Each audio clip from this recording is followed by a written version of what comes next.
আর কেমন আছেন সবাই? লাইফস্টাইল মামনির নতুন একটা ব্লগে সকলকে স্বাগত জানাই। আশা করি যে যার মতন করে ভালো আছেন, আমি অনেক ভালো আছি। তো আজকের ব্লগটা সকাল সকাল শুরু করে দিয়েছি। এখন ঘড়িতে ওই সকাল 6টা মতন বাজছে। তাই আমার ইউটিউব পরিবারের সকল বন্ধুদেরকে জানাই গুড মর্নিং। আর সকালে যে কাজ থাকে আশেপাশে সেগুলো একটা একটা করে করে নিচ্ছি। সকালে ঘুমের থেকে উঠে তো আমাদের এইটাই কাজ। সকালে আগেই বিছানাটা না ঝাড়লে মনে হয় যেন সারাদিনটা কিছুই কাজ করিনি, কারণ এগুলো বিছানার পত্র যদি এরকম পড়ে থাকে তাহলে দেখতেও ঘরটা ভালো লাগে না। সেই জন্য আগেই বিছানাটা ঝেড়ে নিচ্ছি।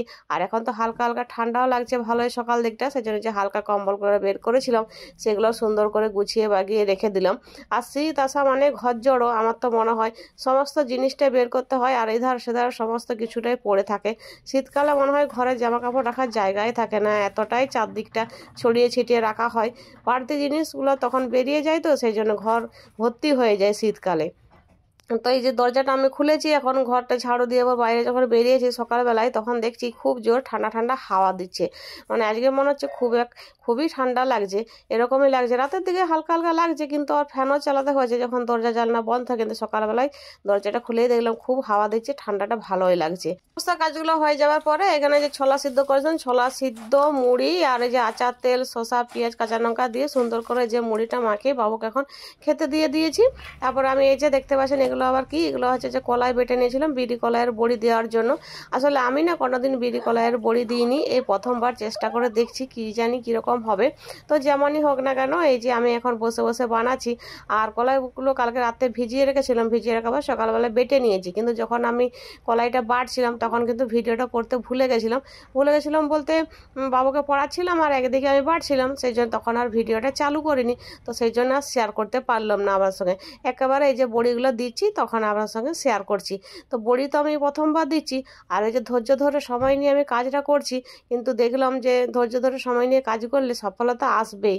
তো সেই জন্য একটা একটা করে সময় লেগেছে অনেকক্ষণই আমার এই যে বড়িগুলো দিতে, যেহেতু প্রথমবার দিলাম। তো যে দেখছি এখন তো ভালোই হয়েছে, তো কীরকম হয় সেটা না খাওয়ার পরে তো আর বুঝতে পারবো না, তো আমার সঙ্গে শেয়ার করব যখন আমার হয়ে যাবে বড়িগুলো।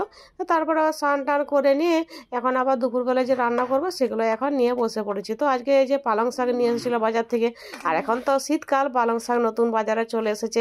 আর সেই জন্যই বড়িটা বানালাম, যাতে এই পালং শাকের তরকারিতে বড়ি দিলে খেতে খুবই টেস্টি হয়। আর ঘরে বড়ি দিয়ে খাওয়া আর বাজার থেকে কিনে আনা দুটোর মধ্যে তো অনেক তফাৎ। ঘরের বড়িটা খেতে সত্যিই খুবই সুন্দর লাগে। তো সেই জন্য এখন দিয়ে দিলাম। তো আজকে তো আর হবে না, কারণ আজকে শুকোতে সময় লাগবে। আর সকাল সকাল দিয়ে দিয়েছি, আশা করি শুকনো হয়ে যাবে, যেহেতু রোদের তেজটা ভালোই আছে। তো এখন সবজিগুলো এই যে কেটে নিয়েছি। আর কি কি নিয়েছি দেখতেই তো পেলেন। তো এই যে পালং শাক, বেগুন, আলু, গাজর সমস্ত কিছু দিয়ে সবজি বানাবো। আর সেই জন্যে আমি এখন একটা একটা করে কেটে নিচ্ছি। আর পালং শাকগুলো ভালো করে বেছে নিয়েছি, কারণ পালং শাকে অনেক ঘাস টাস সমস্ত কিছুই থাকে শাকের মধ্যে। তো সেই জন্য আর কি ভালো করে বেছে টেছে নিয়ে সুন্দর করে এখন এই যে পালং শাকগুলো কেটে নিচ্ছি। আর এখন পালং শাকটা খুবই কচি, কারণ এখন তো ছোট ছোট বেরিয়েছে বাজারে। তো সেই জন্য ভালো করে কেটে আর এখন ধুয়ে নিচ্ছি। আর এই যে জলে ভিজতে দিয়ে রেখেছিলাম, কারণ পালং শাকে প্রচুর কাদা বালি সমস্ত কিছুটাই থাকে, শাক মাত্র কি আর কি বালি থাকে। তো সেই জন্য ভালো করে অনেকটা জল দিয়ে সুন্দর করে ভিজিয়ে রেখেছিলাম। এবার একটা একটা করে যে সবজিগুলো কেটেছিলাম সমস্তগুলো জল থেকে তুলে আর এখন রান্না করব। আর এই যে শাকটা এখন জল, কারণ শাকের মধ্যে এমনিতেই প্রচুর জল থাকে। আর এই যে জলটা ধরেও নেয় বেশি করে যখন আমরা ভিজ দিয়ে দিই শাকে। তারপরে এই যে ধরো ভাতটা বসিয়েছিলাম, ভাতটা আর এই ধারে সবজিটাও আমি ভালো করে কষিয়ে নিচ্ছিলাম, হালকা মশলা দিয়ে আর কি কষিয়ে নিচ্ছিলাম। আর যে দেখতেই পাচ্ছেন কী কী দিয়েছি। তো সুন্দরভাবে এখন এই যে পালং শাকটা আবার দিয়ে নিলাম, কারণ ওগুলো ভালো করে কষানো হয়ে গেছিলো সবজিগুলো।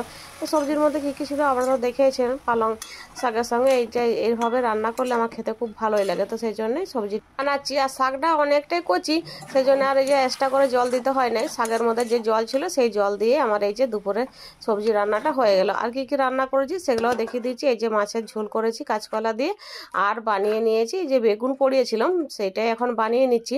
বেগুনটাকে এই যে বেগুন টমেটো পড়িয়েছিলাম আর যে কাঁচা লঙ্কা পেঁয়াজ কুচি আর সরষের তেল দিয়ে সুন্দর করে এখন মাখিয়ে নিয়ে আর রেখে দেব। তারপরে এই যে এখন আবার সমস্ত জিনিসপত্র ধুয়ে নিয়েছি রান্না হয়ে যাওয়ার পরে। আর এখন আমি যাচ্ছি বাইরে, যে বড়িগুলো দিয়েছিলাম সেটা কতটা শুকনো হয়েছে সেটা দেখার জন্য। আর আজকে প্রচণ্ড পরিমাণে রোদের তেজটাও রয়েছে, হাওয়া যেমন দিচ্ছে রোদের তেজটাও রয়েছে। তো এই যে আমি এখন লেড়ে দেখছি শুকনো হয়েছে কিনা। তারপরে দেখলে হ্যাঁ, লাড়া মাত্র কি একটা একটা করে ঝনঝন করে উঠছে, কারণ অনেক সকাল বড়িটা দিয়েছিলাম তো সেই জন্য যে রোদে ছিল সারা দিনটাই আর কি, তো শুকনো হয়ে গেছে, ভালোই ঝনঝনে হয়ে গেছে। তো আমি এখন আবার বড়িটা নিয়ে চলে এসেছি। তো ওই যে ধৈর্য ধরে কোনো কাজ করলে সফলতা আসবেই, এটাই আমি বলছিলাম।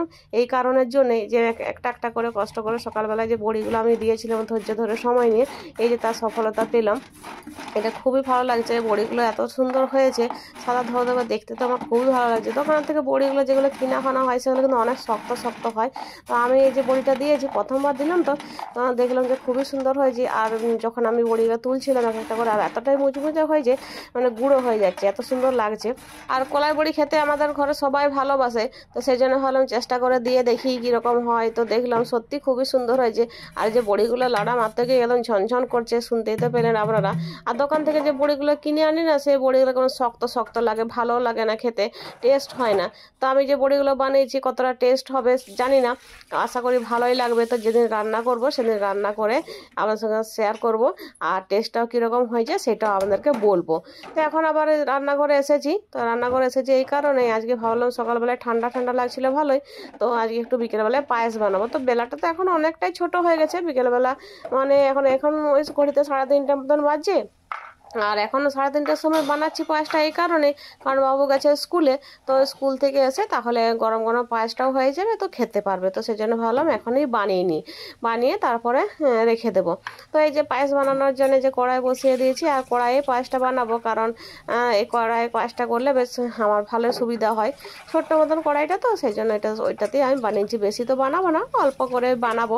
দুধও আছে যেহেতু, প্রতিদিন তো দুধ নেওয়া হয়, বাবু দুধ খায়, তো সেই দুধটা দিয়েই আজকে আর কি পায়েসটা বানিয়ে নিয়েছি। তো এই যে চালটা ভালো করে গোবিন্দভোগ চাল নিয়েছি, তো বাড়িতে ছিল চালটা, তো সেজন্য ভাবলাম বানিয়ে নিই। তো এই যে গোবিন্দভোগ চালটা ভালো করে ধুয়ে কড়াইয়ের মধ্যে দিয়ে দিয়েছি। আর পায়েস বানানো তো নতুন কিছু নয়, পায়েস সকলেই বানাতে জানে। তো আমি যেরকম বানাচ্ছি সেটা আর একটু আমার সঙ্গে শেয়ার করে দিলাম। তো এই দেখতে কাজু কিশমিশ সব কিছুই নিয়েছি, আর এই যে দুধ দিয়ে চালটাকে এখন ভালো করে সিদ্ধ করে নিচ্ছি। আর দুধ দিয়ে সিদ্ধ করলে পায়েসটা বেশি ভালো হয়। আর অল্প পরিমাণে একটু নুনও দিয়েছি, কারণ নুন দিলে পায়েসের স্বাদটা ভালো লাগে, তো সেই জন্য একটু দিয়ে দিয়েছিলাম অল্প করে নুন। আর এই যে দেখতে পাচ্ছেন এখন পায়েসটা হয়েই এসেছে প্রায়। আর চিনিও দিয়ে দিয়েছি পরিমাণ মতো, যে যে মিষ্টির যেমন আর কি খেতে ভালোবাসে, তো সেরকমই একটু মিষ্টিও দিয়েছি চিনি দিয়ে। তারপরে এখানে যে সুন্দর করে পায়েসটা বানিয়ে নিচ্ছি, আর উপর থেকে যে কাজু কিশমিশ সমস্তটা এখন ছড়িয়ে দিচ্ছি। আর আজকের পায়েসটা আমার রেডি হয়ে গেছে, দেখতে পাচ্ছেন কত সুন্দর হয়েছে, আশা করি ভালোই হয়েছে। তো বাবু এলে তারপর ওকে দেবো, তো এখন ঢাকা দিয়ে রেখে দিচ্ছি। তারপরে এই যে আমার পায়েস বানানো হয়ে গেছে, তো কাজ বাগানো হয়ে গেছে। তো এখন এই যে সুন্দর করে এখন ঢাকনা দিয়ে ঢেকে আর কি রেখে দিচ্ছি। এখন ধৈর্য ধরে নতুন পুরাতন যে সকল বন্ধুরা আমার ভিডিওটা দেখছেন তাদেরকে অনেক অনেক ধন্যবাদ। আর পুরনো বন্ধুদেরকে তো বলার কিছু নেই, তারা সবসময়ের জন্যে আমার পাশে আছে। পায়েস বানিয়ে নিয়েছি আর এখন চলে এসেছি রুমে, এই যে দেখতে পাচ্ছেন এখন বসে আছি। তো বাবু এখন আসেনি, তো এলে পরে তারপর ওকে দেবো খেতে। তো আজকে ভিডিওটা কেমন লেগেছে কমেন্ট অবশ্যই জানাবেন। ভিডিও ভালো লাগলে লাইক কমেন্ট শেয়ার করতে ভুলবেন না। তো আজকে ভিডিওটা এ পর্যন্তই, সকালে ভালো থাকবেন আর সুস্থ থাকবেন।